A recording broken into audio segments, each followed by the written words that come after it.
and the South Korean president declaring martial law in a late-night TV address. CNN's Mike Valerio joining us now from Seoul. Mike, I know the detail pretty sketchy at this point. What do we know?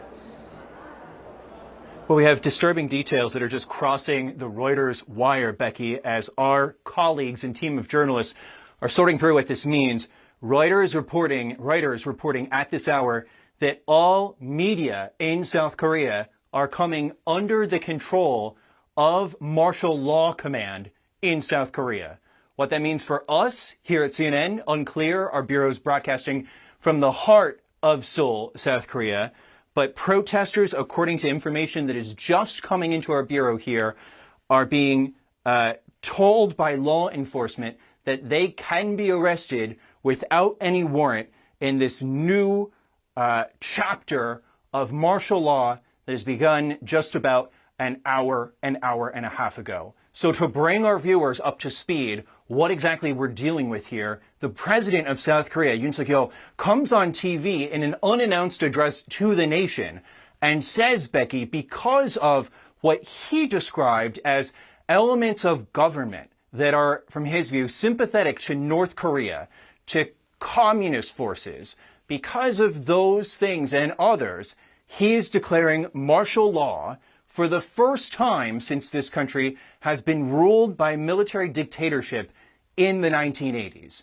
Now, we are trying to sort through what this means for democracy in this bastion of democratic rule in East Asia. I live about just a couple minutes away from where we're broadcasting from. There are police, Becky, who are on their phones, calling their captains, calling their colleagues, asking, what are they to do? What does this mean? What is going on in the building that I live in? And when you're just walking through the streets, there are people who are running to their families' homes to be with them, to figure out what to do to be close to loved ones in this moment that is unprecedented in so many of our memories. So Yoon Suk-yeol, the president of South Korea, did not lay out what specifically he wants to do with these martial law provisions. We're waiting for some sort of text that outlines what powers he says he will have. But from the information that is trickling out, the leader of the Democratic opposition party, Lee Jae-myung, is saying, there's no way this can fly. And paraphrasing what he's saying as we're taking in all this information, Becky. This is an illegal move, Lee Jae-myung, the opposition leader, says, and this has to be canceled. So lawmakers are streaming to Parliament, but we are also seeing reports of activity at Parliament being declared illegal as well because of these martial law regulations that apparently have come into effect. So to say that this is unsettling would absolutely be the understatement of the evening here at 11:42 p.m. local time on a Tuesday night. There are whole multitudes of people across the city who are stunned and are trying to figure out how an unpopular president made this move and what is going to happen next and what this means for democracy here in South Korea, Becky. Stand by. I'm going to let you go just for the moment because I'm sure you can spend your time wisely bringing in more information to CNN. Thank you for the time being. I want to bring in Kenneth Choi, the international editor for the Korean newspaper, the Chosun Ilbo. It's good to have you. How do you assess what is going on and why? Well, actually, a lot of people are dismayed. I've been in close communication with a lot of people, journalists and friends in political circle. Actually, everybody's flabbergasted. Don't know what's going on right now. We understand why the president made his call the way he did it, but it's absolutely stunning. It seems like he hasn't informed a lot of people, even inside his circle. So there's a lot of confusion going on. The opposition party has filed yeah, go ahead. Yeah, sorry, let me just be quite clear. You said you understand why the president did this, made this decision. Can you explain what that is? Why specifically do you believe that he has declared martial law, and who are these sort of communist elements that he is talking about wanting to purge?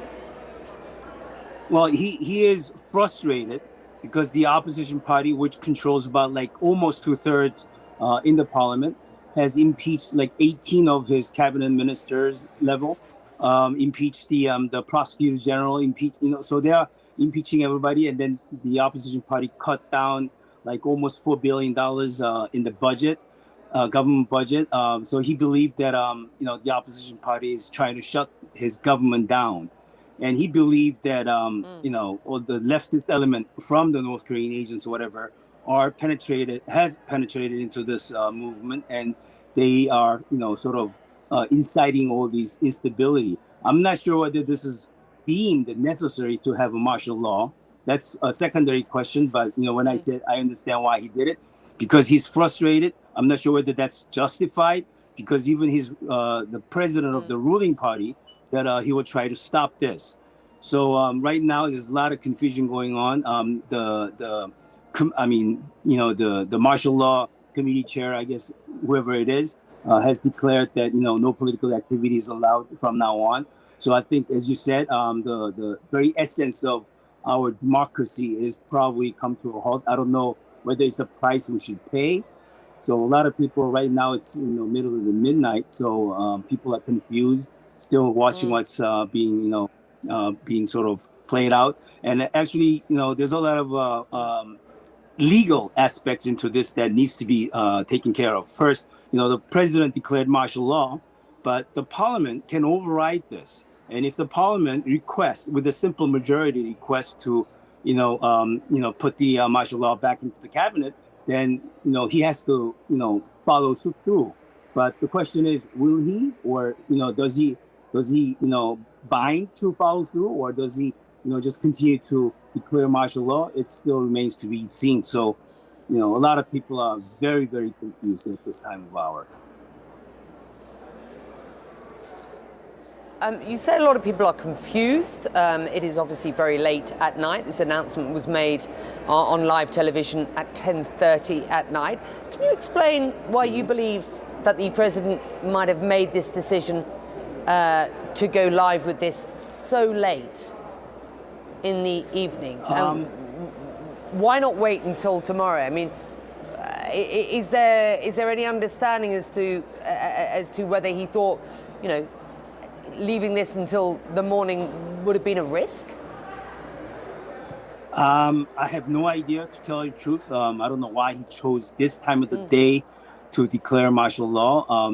To me, and a lot of people that I talk to, think that I'm not sure whether he has thought through this whole procedure at this moment, because the police are in confusion. The military is not mobilized at all. You can't. I just saw. I just looked out the window, and the traffic is still going on without any problems.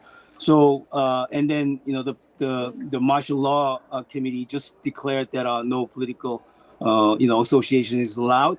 But that's just words. There's no physical movement by the military or police. So it's really a puzzling thing. I don't know why he chose this time of the night. I mean, declaring martial law and putting everybody, on their toes. So it's a good question.